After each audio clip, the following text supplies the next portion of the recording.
Kia ora and welcome to Cinema in Context, where we discuss all things film and the connections between. My name is Jeremy Downing. I'm Sarah Watt. I'm William Chen. And I'm Max Tarrant. And each month at Cinema in Context, we discuss two films, one current and one retrospective, with some connection. It could be the same director, the same actor, or a similar theme. And this month we are discussing Wonder Woman, which came out this year, and Barbarella, which came out way back in 1968. And the connection is they're both female action heroes. We'll start off, I think, with Barbarella. Let's get a bit of an understanding of what we're in for. William, what's Barbarella all about? Well, I want to start off with a little thing I wrote, which is, last night I saw a comic book adaptation starring a female protagonist as a strong-willed warrior thrust into a dark and unrelenting world, but who overcomes adversity through a purity of spirit. Wow. But enough about Barbarella. Okay. Yeah. So Barbarella is based on the French, I think French-Belgium? French, erotic sci-fi comic from back in the 50s. It came out in 1968, directed by Roger Vadim, starring his then-wife, Jane Fonda. Yes. Sorry, I was going to say the other Fonda. Whoops. Not Peter nor Henry, just Jane and not Bridget. Many Fondas. That's the other version. That'd be an interesting rewrite. Did you know apparently they were thinking of doing a sequel starring Bridget Fonda? Which Wow. is pretty incredible. Was it going to be called Barbarella Goes Down? Oh, man. Wow. Keep going. Okay, so anyway. This discussion's falling apart already. Barbarella is a space explorer or adventurer in the 41st century, and the movie covers her adventures. I guess she just kind of wanders around, falling into these weird situations. Literally falling. She falls a lot, yes. Yeah. And there are some crazy sets. There's a lot of weird Italian influence on the whole thing. I found it really, really fun, really campy, and just a very interesting look at an early take on the comic book adaptation. Great. And Sarah, do you want to give us a bit of a overview of Wonder Woman? I feel as though we all have a fair idea about Wonder Woman, so I shall simply go to IMDb, who tells us pithily, before she was Wonder Woman, she was Diana, Princess of the Amazons, trained warrior. When a pilot crashes and tells of conflict in the outside world, she leaves home to fight a war to end all wars, in the process discovering her full powers and true destiny. And of course, Wonder Woman came out 2017. It's directed by Patty Jenkins, whose film Monster won Charlize Theron an Oscar back in the day, about Eileen Wuornos, the female serial killer. And it stars Gal Gadot, who was once upon a time Miss Israel, and is indeed a beautiful supermodel and actress. And Wonder Woman is part of the DC comic universe.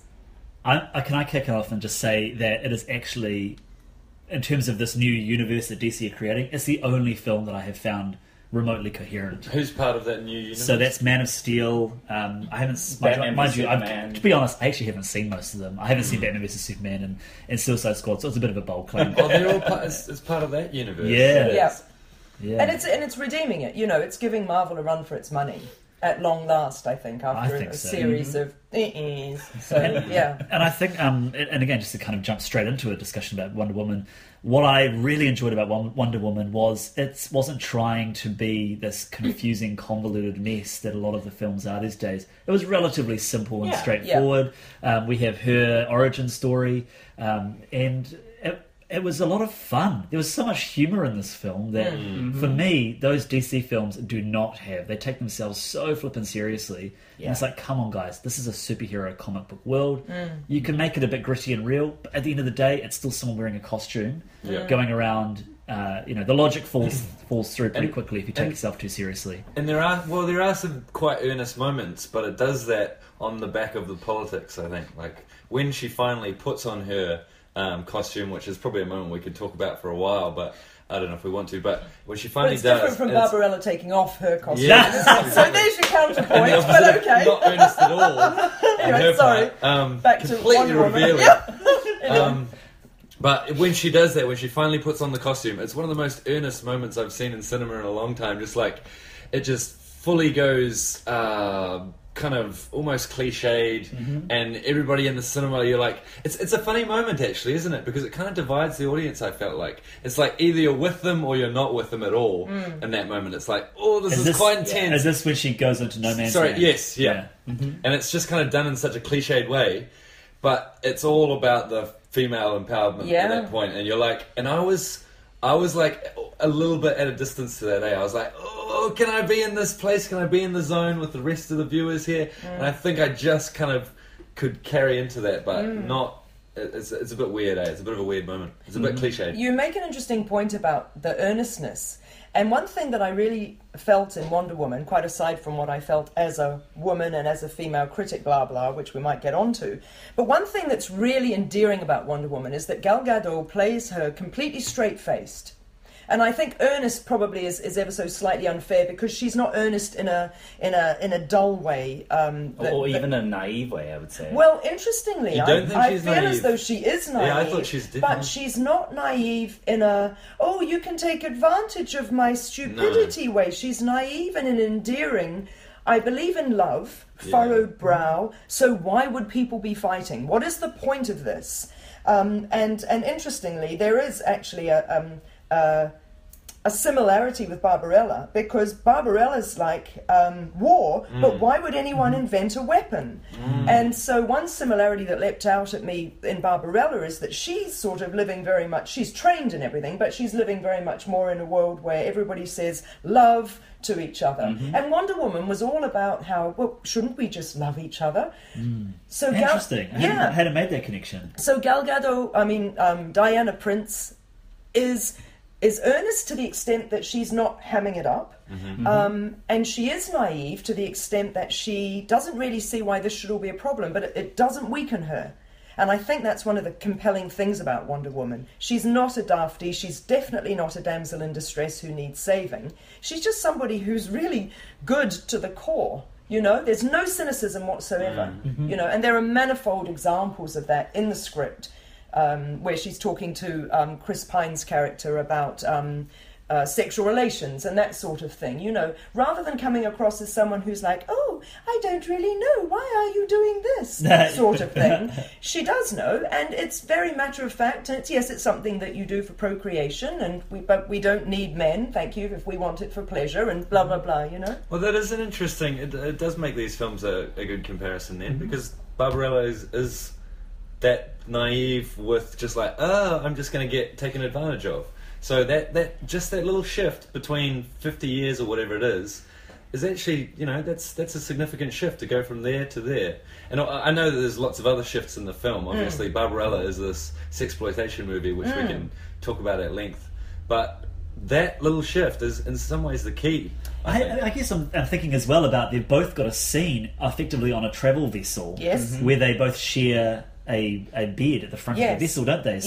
So in Barbarella, it's very much it's so terrible. I was just like, holy crap! Like he's like, I would like you to let me make love to you. Yeah, and she's like, okay. But she says to him, I've got it written here. She says she meets this chap. He proposes to make love to her, and she is very straight-faced about it. So you could say earnest, but whatever. She's straight-faced about needing psychocardiogram readings, and is very matter of fact. All right. Well, I suppose we can. That's fine. So not exploited. Yeah. No, it's very indicative true. of the 60s attitudes towards sex. That's what, I think that's what complicates it. It becomes quite a complicated issue in that sense. Yeah. Because you can't just say, well, no, she's exploited, at least not throughout the movie. No. There are definitely moments where she's clearly just taken advantage of by men who are staring at her boobs and telling her, don't bother putting your clothes on. Yeah, that's right. We can have this briefing session while I just... And then he's staring at her boobs through the television set. Yeah. He's just like... obviously the listeners can't see that, but... I can't remember what my point was. That's the problem with Barbarella. So I think to shift gears... the director was feeling it. That's right. I mean, what was my point here? Barbarella, I mean, it opens with her derobing, doesn't it? Or de-astronaut suiting. Totally. And it's like, okay, this is... It really makes a statement right off the bat, what sort of film you're in. Yeah. And I was just laughing and smiling before it even...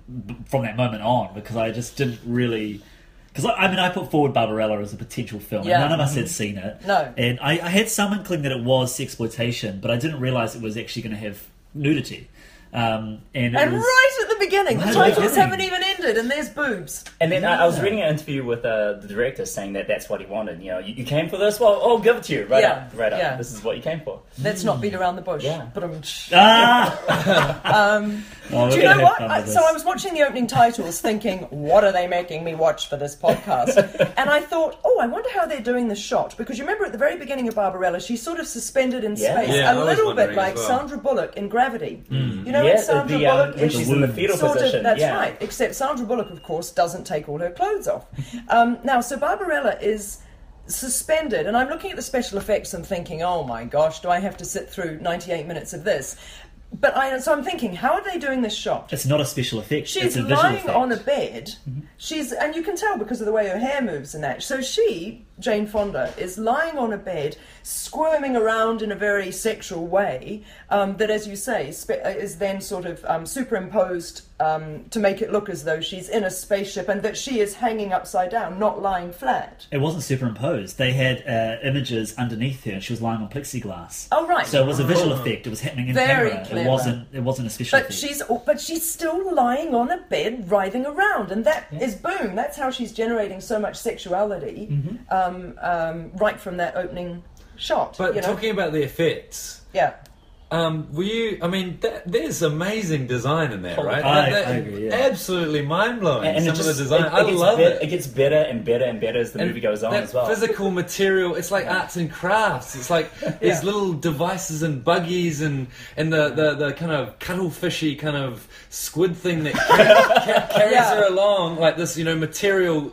You can feel how sticky and yucky it is, and it kind of carries her along on a sled. It's pretty amazing. I've written down stuff. production design is phenomenal in this film. Like the labyrinth. Unique, I agree. The unique. labyrinth is amazing, Yeah. and you can see like Terry Gilliam, and you can see Jim Henson's story as well. Yeah, Jim all Henson, those yeah. films they're pulling from this movie. It felt very 1970s, 80s Doctor Who to me. Oh, yeah. You know, when you look back and you can see the Daleks' feet moving I and love that this sort stuff, of though. thing. You know, I well, that's I nice. love That's that, good that you yeah. do. Whereas I'm now raised on like really high tech special effects, and I'm like, this is show. You know. Anyway, yeah. I was talking to Doug, Siri, your husband. You might know him. Yes. Earlier met. today. How is he? And him and I were disagreeing. He sort of said this to me, and I was like, I wrote that down in my notes. It's like a kids' film with sex. Yeah. You know, it's like I could almost show this to my niece and nephews if it wasn't for all the sex. Yes. You know? Because it's so colourful and the production design is just so creative. And so simple. Yeah, oh yeah, for Plot-wise sure. as well. like that scene where they're in the realm of dreams or whatever it is with the glass circles and that's amazing. The psychedelic imagery of oil and Yeah. Oh, that was cool. Yeah, that was very, fun. very cool. It was a lot of fun. I also love how the main thread in the movie, they're basically being attacked by like a lava lamp. I mean, that's what it looks like.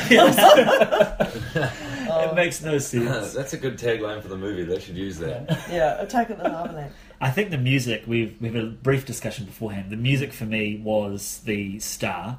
I loved the music, and I found out when I was reading about it that David Gilmour, who's the heart of Pink Floyd, was one of the key Yeah. session musicians for the soundtrack. Wow. And I was like, no wonder, because Pink Floyd is my favourite band of all time. And I just, between the production design and the great music, I was really happy. The rest of the film was just so awful, but that for me was just so impressive. Was it Jeremy? Was it awful? No. I definitely agreed. I was telling all of you guys yesterday that I want the soundtrack to be the soundtrack of my life. It's this weird like 60s lounge elevator totally music. is. Do Yeah. you imagine yourself writhing around on the bed And on thirds. Well, people as go, you wake up in the morning, Yeah. just taking off your clothes for some reason? The issue for me is the music in itself is lovely, and it's totally emblematic of all 1960s films, whether it's crime capers or whatever. But for me, it was so wrong for a sci-fi movie. It was so incongruous. It was so incongruous that I just couldn't. I mean, I know you're not meant to take any of it seriously anyway, but it made it even harder for me to take any of it seriously because it was all like, you know, and I was like, during like high-speed chases yeah, and scenes it of was peril. just ridiculous.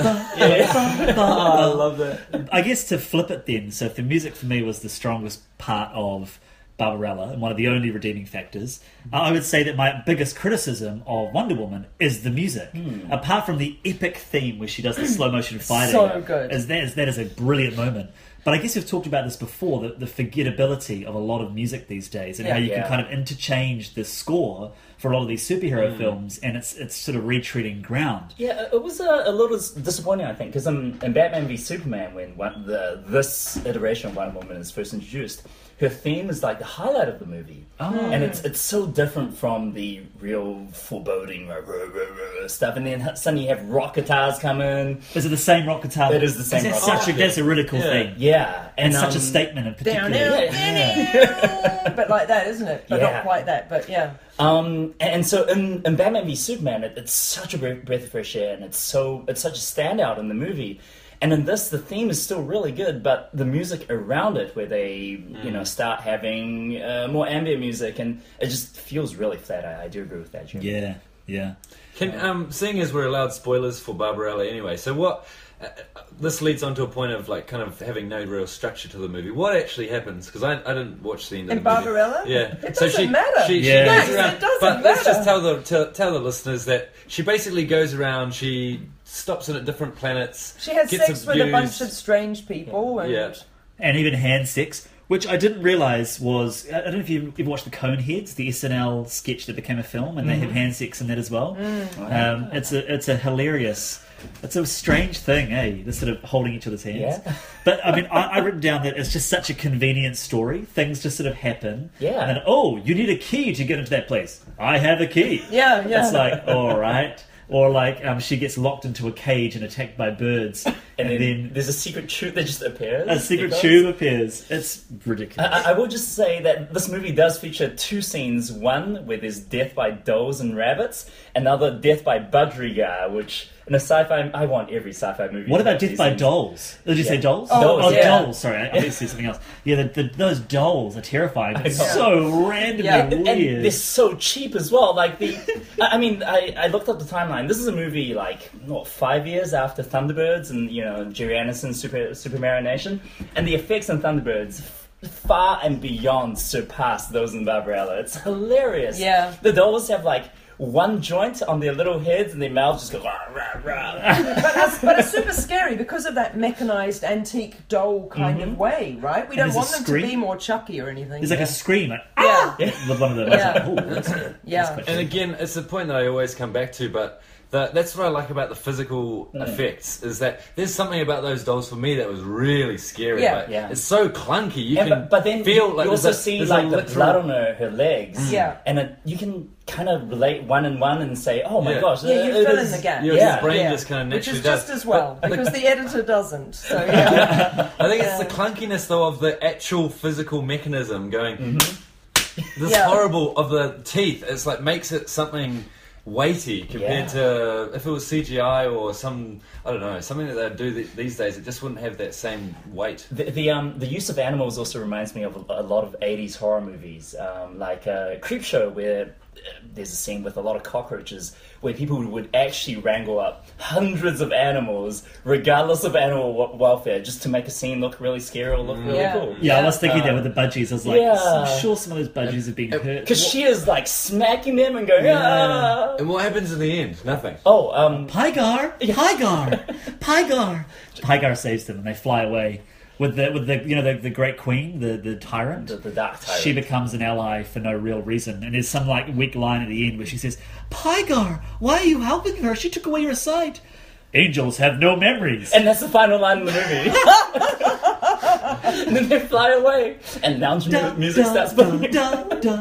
So the cult following for this movie is very much like the Room style kind of cult following of just this is ridiculous, right? I would say more so than the Room, because there's of course camp. I mean, it is so campy. I would say this is much more akin to stuff like Flash Gordon, and Buckaroo Banzai as well, where. I think part of the camp is intentional, but just in retrospect, seeing the kind of the nostalgia for the 60s, there's also that huge elephant in the room. Well, should we shift? I'm keen to talk a bit more about Wonder Woman. I mean, in terms of actually being a good film. Did you want to say something, Sarah? Well, I want to blow your mind with... a total connection between the two films that you may or may not, and that listeners may or may not have picked up on.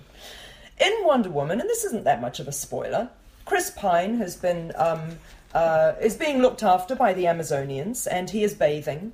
And Diana, in her lovely, naive, sort of no experience of men way, so therefore she walks into his bathing chamber, and he stands awkwardly to talk to her, and she's completely she's nonplussed about it, and she says to him, "Are you typical of Earth men? Are you the average man, or so? No, are you typical of Earth men or something?" And he says, "I'm average," and then he sort of says, "Well, I'm above average," and we all go, "Ha ha ha." In Barbarella, Dildano says to Barbarella, "Are you typical of Earth women?" And she says, "I'm average." Yeah. It's the same line. It's the same joke, eh? So I'm wondering whether the scriptwriters, and I googled it immediately and came up with no connection, but so therefore I wonder whether the scriptwriter Was of Wonder Woman had absolutely was purposely. So interesting. So there is a conscious discussion about sex in both films. Yes. And I think that's one of the things that, we talked about the complicated nature of some of those discussions in Barbarella. And I think that goes to stand for Wonder Woman as well. Like, I was quite impressed. I'd actually forgotten about that scene, but particularly the discussions around women being able to enjoy the pleasures of sex without men and all of that. I think there's some really interesting things going on. And I think placing this film at the time of first wave feminism, or effectively just after women got the vote in New Zealand anyway. Oh, you're talking about Barbarella? Sorry, I'm talking about Wonder Woman. Oh, right. I think the discussions around sex, sexuality, representation for a popcorn film, I thought they did a really good job of balancing that. And even things like having that joke, as a man, listening to that, you have a little chuckle because you get the joke, and so the intelligence of it means you kind of feel like, oh, I'm in on this joke, You're on the in group. But to be in that in group, you're suddenly identifying with female or femininity, which is a great little kind of maneuver in some ways. Yeah, that's true. Do you think there's something to say about the fact that the man's naked and she's observing him? As opposed to flipping the narrative? Because, so I have to put my cards on the table and say that in Batman v Superman, when the Wonder Woman character was briefly introduced, I was so disdainful. She turns up in an incredibly tight, low-cut ball dress, and they're all like, "Oh, and this is the introduction of Wonder Woman," and I'm like, well, I'm not going to sully myself by seeing that stupid movie when it comes out. It looks awful. And then watching Wonder Woman, I think that she's absolutely amazing and terrific, and she never gets nude, and some people would say she's still wearing very tight clothes. But it felt to me, and I've written about this on my blog, for me it was female gaze more than male gaze, because I was enjoying looking at Gal Gadot's beautifully ironclad body and her thigh gap, and things that some women might sort of crave for themselves, and enjoying her for that, because none of it diminished her. I felt very much more like it was a female gaze rather than a male gaze, because if it had been a male gaze, I think things would have gone differently for the Wonder Woman character, rather than obviously in Barbarella, which is just like everybody's gaze, and she has to get all her kit off, no imagination. Again and again and That's right, again and again and again. It's an interesting point. It had to be debated, and I did feel like that in some ways it did diminish it just a little bit. Nothing major. I think it was for me it felt like a pragmatic necessity. To be a big blockbuster film these days, you've got this massive feminist thrust in this film, but yes, the girls are wearing tight skimpy clothing, and the men may come along and go, at least I can watch this, or not. It's not like justifying it quite like this, but like maybe subconsciously, I don't mind so much. And I'm not saying that that's a good thing. I'm saying that might be part of the people that are watching this. Some of the I males. wonder whether, though, this Wonder Woman walks the same difficult line of women being empowered to say, if I want to wear a short skirt and not get raped, I will wear a short skirt. So therefore, if I want to be able to fight, I don't want an overabundance of clothes. And it's cute because in Wonder Woman, she goes to that shop they're Victorian London, aren't they? She goes to the shop and she's trying on outfits, and there's that beautiful shot of her in this huge dress and coat and everything, but she's sort of trying to do high kicks to see whether she can still move like she needs to. But of course, it's juxtaposed with this whole Victorian times where women were covered sort of, neck to ankle and that sort of thing. Edwardian? Oh, Edwardian, whomever. But you know what I mean? But But you know what I mean. The Yeah, fact yeah, is, yeah. when she's walking through the streets of London and her cape flies open, and Chris Pine, it's so gorgeous. He's so sort of chivalrous, although that's an outdated, non-feminist idea as well. That he's like, you can't be seen. Put your cape around you, and she's very. I love this. She's I not love even this. brazen. Yeah. She's just like, why should it even matter? Yeah. Yeah. So I hear what you're saying, Max, but I wonder whether the flip side of the thought is, well, why should she wear more? Maybe the point is men shouldn't be looking at her sexually. She should be allowed to wear what she needs to wear in order to function like an Amazonian warrior. I mean, I can hear that, and I can understand it. I think it's definitely worth. It's an agreeable point. Yeah. I'm definitely on your side, at least halfway. But at the same time, I still feel a little bit like, to imagine that women wear skimpy clothing. It's kind of like this idea that if the women were left to their own devices, they would wear short skirts in their own realm. And to imagine that that's all of their own doing and has nothing to do with male gaze. It's hard to know. Yeah, totally. Or male domination of our society outside the film's world is kind of denying a pragmatic fact. Yeah. And it's part of, I think this film, sadly, it's a small thing. It's such a small thing. And the fact that they don't eroticize it is fantastic. They don't do anything more than that. Mm-hmm. But at the same time, this small thing is quite pivotal. I almost think they could not have not had her in that skimpy clothing. I think it's a little kind of I agree with buying. you. It's Hollywood like a little buying. Would never have let Hollywood her would just wear go, okay, we can do this. a onesie. But put her in make her look good. Yeah. I think in terms of writing that fine line between creating something that has a message around feminine representation, but also kind of towing the party line, I think placing it in that time and Chris Pine being able to say, cover yourself up, it's a relatively safe way for them to have that discussion, because they can put forward these ideas, but people that perhaps think that we live in this great enlightened time can be like, oh, well, that's what it was like back then. Yeah, right. You know, it's quite a safe space. Nice, I think it was a very clever placing. Yeah. I think that the mascara, the realm of the Amazonians, I hear what you guys are saying, but I also was so blown away by just the strength of those women. Yes. And I was reading about how they made the film, and Patty Jenkins, the director, was talking about that was the hardest part of the film.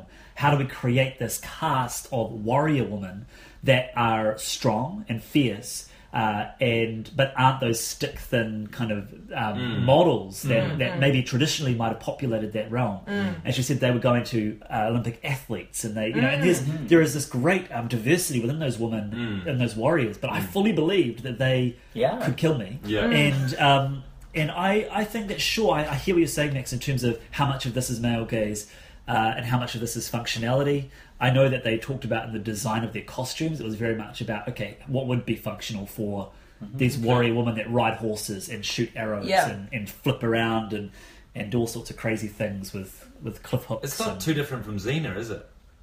It's very similar to Xena. But it's shorter though than Xena. Xena felt more sexualized, I feel as though. I mean, one thing I would say, it's a small point, but at least when they're riding horses, they're all in sort of metallic breastplates and that sort of thing. So there's none of that Pamela Anderson in Baywatch on a horse kind of boobs going up and down thing. So you're right when you say, Max, it's not sexual, it's not eroticized viewing. I think it's a hard call, you know.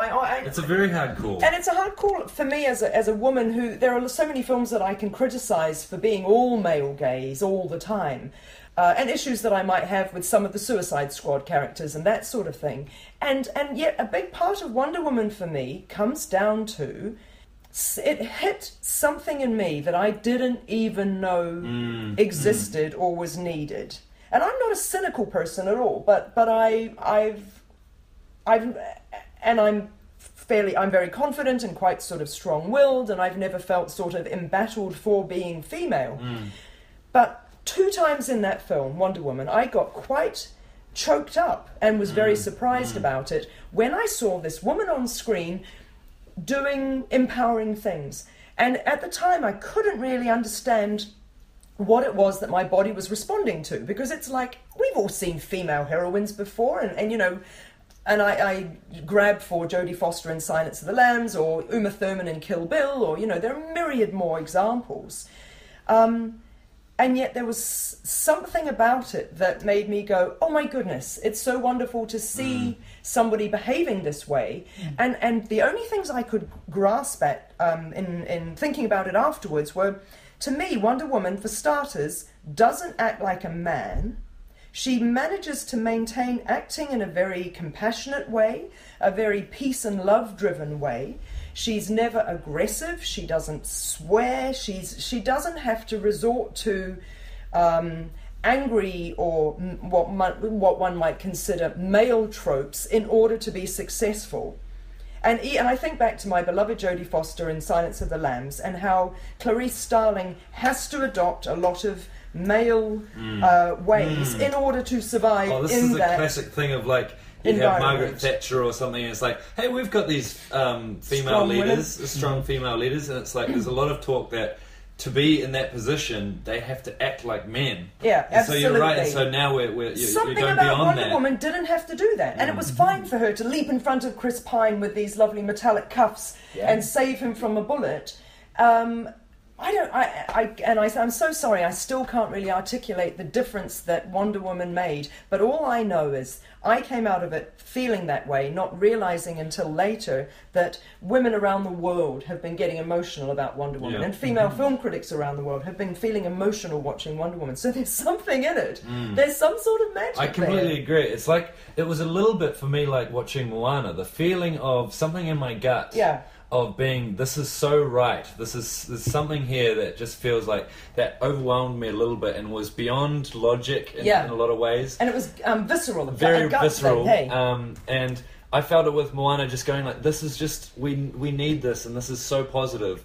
And I felt the same way with Wonder Woman. Excellent. Well, team, I think it's come to the end of our podcast, so should we do some final words? William, you haven't had as much a chance to speak today, so do you want to start us off with some final words about Barbarella and Wonder Woman? Yeah, well, this might be a voice of dissent, but I actually unfortunately liked Barbarella a lot more than Wonder Woman, like genuinely so. Like, so I'll try and articulate this in a way.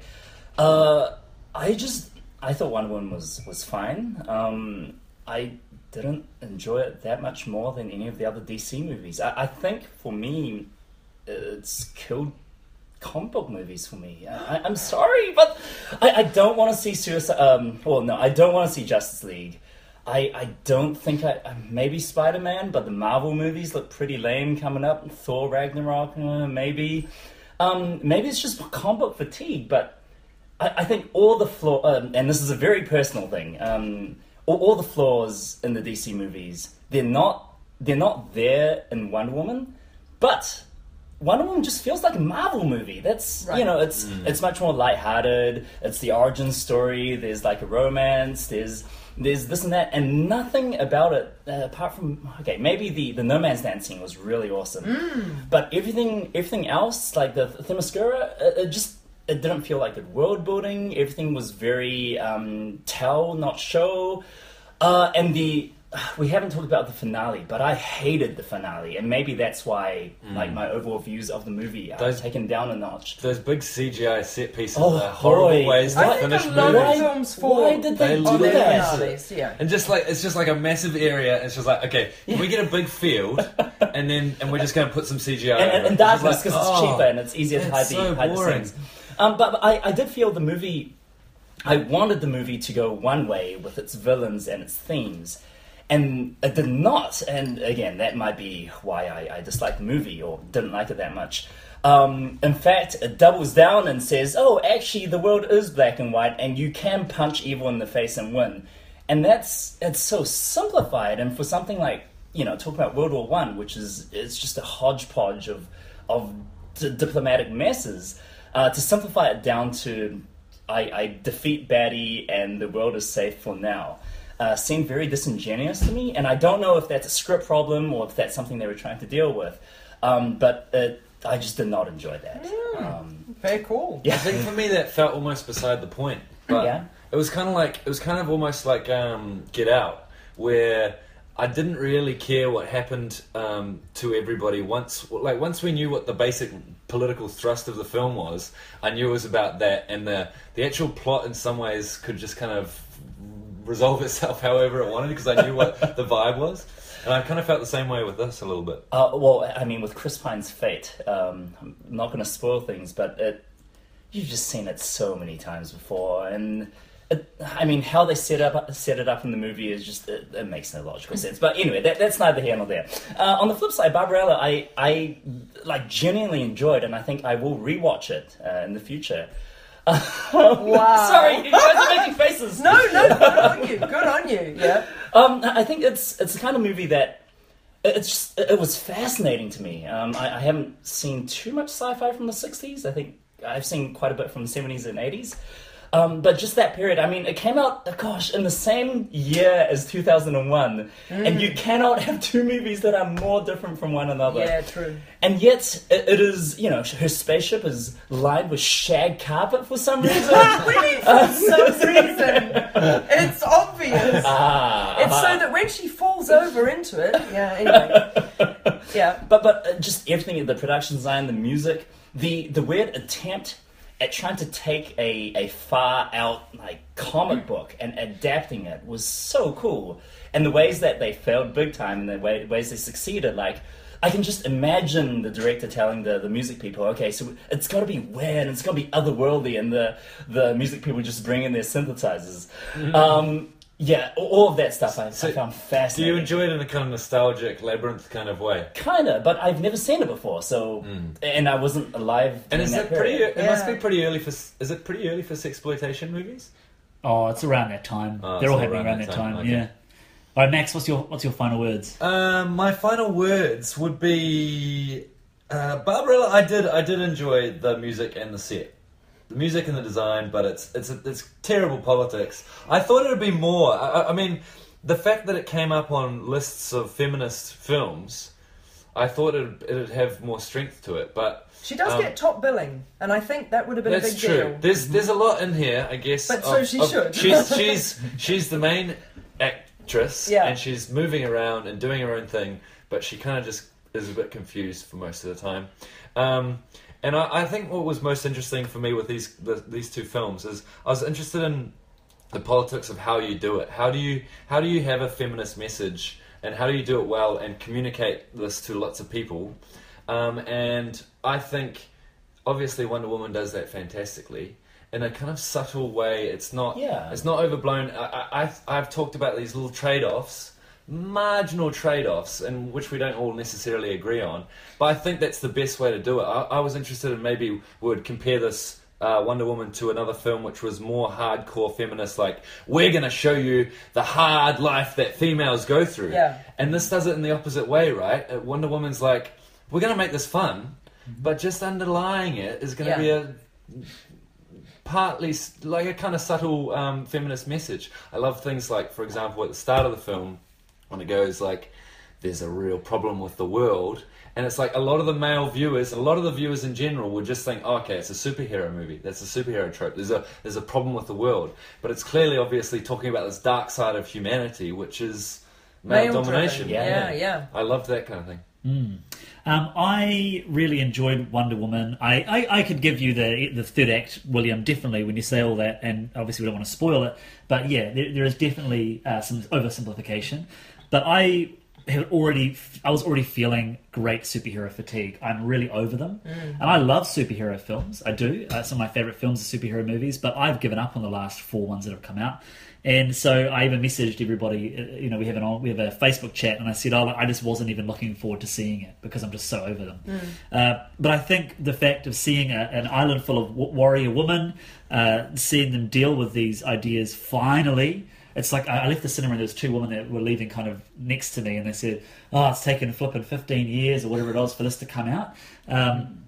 It's both a celebration but also kind of a little bit sad that this has become the film that gives you that Sarah. That yes, that's a hero that I can relate to. Sorry to jump in on your last words, but the most amazing thing about it, I think, has got to be for the young woman. Yes. Going into that is so great for them to grow up. A 7-year-old or something like that, or 8-year-old, 10-year-old, 14-year-old, and to just be like, this girl is amazing. That's who I want to be. That's super cool. Yeah, and then Barbarella, I really enjoyed the first half of it. And then you get a bit bored because the story is just so episodic and so ridiculous that you kind of like, oh. But visually, it was really impressive. The soundtrack was great. I thought Jane Fonda's performance was fantastic, even if her character was rubbish. She has such an energy about her, and you can see why she's become such an icon. Having not really done much else in terms of creatively, she's become a very active political figure, which is interesting. We never really touched on that she's become a very strong advocate for women's rights. But yeah, I thought that I was actually really looking forward to this chat. I thought there was a lot of connections to be made, and I think we've made some of them, and yeah, it's been fun. Sarah, Well, Barbarella, it was fine. Look, I didn't find it remotely offensive, and I think it's because it was so obvious that there wasn't anything to really be shocked about, and it's nothing that we haven't seen before, and it's of its time, blah, blah, blah, blah.